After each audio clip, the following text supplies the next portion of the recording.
warahmatullahi wabarakatuh. Oke, terima kasih ibu-ibu yang sudah meluangkan waktu pada siang hari ini untuk mendengarkan atau mengikuti presentasi tentang identifikasi ABK di sekolah umum. Ini ada tentang literatur abu-abu tentang pendidikan inklusif, ditinjau dari sumber pikiran rakyat koran 7 Maret 2020. Next, ini ada pembelajaran presentasi. Yang pertama itu tentang tes CRAAP, evaluasi kualitas artikel, tertiary, relevance, auditory, asuasi, dan purpose, dari singkatan dari ECRAAP. Yang kedua, pertanyaan penelitian utama itu fokus pada masalah identifikasi ABK di sekolah umum. Yang ketiga, tentang pengumpulan dan evaluasi bukti, yaitu sumber metode dan standar evaluasi data. Yang keempat, temuan utama dari artikel, itu yang fakta, data, dan pola yang teridentifikasi. Yang kelima itu implikasi praktis tentang dampak pada praktik mengajar dan pengembangan sekolah. Next. Ya. Ini adalah evaluasi kualitas artikel yang ada sama Bapak Ibu tentang apa itu suransi dan relevans. Suransi atau C, pemutahiran dari berita yang ada pada pikiran rakyat, yaitu terdapat pada 7 Maret 2023 tentang koran pikiran rakyat. Yang kedua, relevansi waktu, konteks tersebut pada pasca COVID, era pendidikan inklusif aktif. Yang berikut regulasi terkini selaras dengan Permendiknas nomor 70/2009 dan Permendikbud 2024. Penilaian itu aktual diterbitkan kurang lebih 3 tahun lalu. Isu masih berkembang sampai dengan sekarang. Yang skor scrapnya 4/5 cukup mutakhir untuk isi kebijakan pendidikan. Jadi kemutahirannya ada 4/5. Relevansinya yaitu 1, topik utama identifikasi ABK di sekolah umum Bandung. Yang kedua, audiensnya berupa guru, kepala sekolah, praktisi pendidikan inklusif. Yang ketiga, konteks riset, langsung menjawab tantangan implementasi inklusif. Yang paling cakupan 2 sekolah berbeda, SMA DPI 1 dan SMP Trauma Bakti. Skornya 4/5, sangat relevan untuk penelitian ini. Oke, lanjut di 4. Yang keempat, evaluasi kualitas artikel. Dari CAAP tadi, authority, asuasi, dan versus. Authority atau otoritas, yaitu penerbit dari pikiran rakyat, media regional terkemuka, Jawa Barat. Jurnalis tidak tercantum dalam jurnalis anonim. Narasumber guru BK profesional Trialita Widianingrum dan Kristi Widiania. Pakar dikutip Ana Susanti, pendiri Rumah Guru BK, bukan akademis formal. Catatan tidak ada review sumber primer dari praktis. Akurasi, yaitu verifikasi data berdasarkan wawancara langsung luas sekolah bukan survei luas. Relevansi, tidak ada kutipan akademis atau data statistik nasional. Yang asistensinya informasi konsisten dengan laporan Kemendikbud dan riset lain. Bias, cenderung deskriptif, tidak komparatif antar kota. Catatan akurat, konteks lokal atau kurang generalisator. Tujuan atau purpose-nya itu tujuan artikel, informasi publik dan advokasi pendidikan inklusif. Sudut pandangnya, objek menjadikan 2 sekolah dengan kondisi yang berbeda. Kepentingan, tidak ada indikasi kepentingan komersial, politik. Dampaknya dapat mendorong kesadaran masyarakat dan pemerintah daerah. Catatan, jurnalisme publik yang bertanggung jawab, bukan propaganda. Slide kelima. Ini. Apa pertanyaan utama yang diteliti pada artikel tersebut? Itu bagaimana kesiapan sekolah umum dalam mengidentifikasi dan melayani anak berkebutuhan khusus atau ABK dalam sistem pendidikan inklusif. Yang pertama, bagaimana sekolah umum melakukan identifikasi awal ABK tanpa psikolog khusus. Di situ tercantum harus ada identifikasinya. Yang kedua, ada perbedaan kapasitas antara sekolah dalam menangani ABK di Bandung. Yang ketiga, bagaimana peran orang tua dalam proses identifikasi dan penerimaan status ABK. Yang keempat, strategi apa yang terbukti efektif untuk menciptakan lingkungan inklusif bagi ABK. Yang pertama, identifikasi. Yang kedua, perbandingan dari 2 sekolah yang ada di Bandung. Yang ketiga, orang tua. Yang keempat adalah strategi. Slide ke-6. Bagaimana bukti dikumpulkan dan dievaluasi? Yang pertama, wawancara. Yang kedua, observasi konteks. Yang ketiga, analisis kebijakan. Yang keempat, studi komparatif. Wawancara yang pertama yaitu guru BK SMA BP 1 Bandung. Yang kedua, guru BK SMP Trauma Bakti yang ada pada artikel tadi. Yang ketiga, pendiri rumah guru BK Ana Susanti dan narasumber praktis aktif di lapangan. Observasi konteks, yang proses PPBB dan seleksi siswa. Yang kedua, ketersediaan psikolog dan GPK guru pembimbing khusus.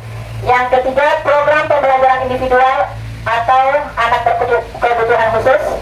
Yang keempat, ada fasilitas pendukung yang tersedia. Yang ketiga, analisis kebijakan, yaitu pada Permendiknas nomor 70/2009, yaitu standar sekolah inklusif nasional. Yang ketiga, perbandingan SMA vs SMP inklusi. Yang keempat, konteks regulasi Disdik Bandung. Yang terakhir, studi komparatif. 2 sekolah berbeda karakteristik. Yang kedua, sekolah tanpa guru pembimbing khusus vs dengan guru pembimbing khusus. Yang ketiga, tanpa psikolog. Kerjasama dengan biro psikolog. Yang keempat, model penanganan orang tua. Evaluasi, yang pertama wawancara langsung. Yang kedua, observasi konteks. Yang ketiga, analisis kebijakan. Yang keempat, studi komparatif. Next, temuan 1 dan 2 tentang kesenjangan kesiapan sekolah. Yaitu pertemuan 1, identifikasi ABK tanpa psikolog. Ini terdapat pada kasus SMA BPI 1 Bandung, di mana SMA BPI 1 Bandung belum memiliki psikolog khusus. Identifikasi dilakukan berdasarkan pengamatan perilaku siswa oleh guru kelas dalam pendekatan informal dan berisiko tidak terdeteksi. Tidak ada guru pembimbing khusus atau pendamping khusus. Yang terdapat pada sekolah berargumen statusnya sebagai sekolah umum sebagai justifikasi ketidaksiapan layanan ABK.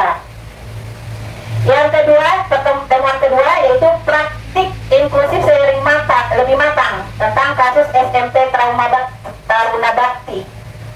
Itu dia memiliki 1 guru pendamping khusus tanpa kerjasama biro psikologi.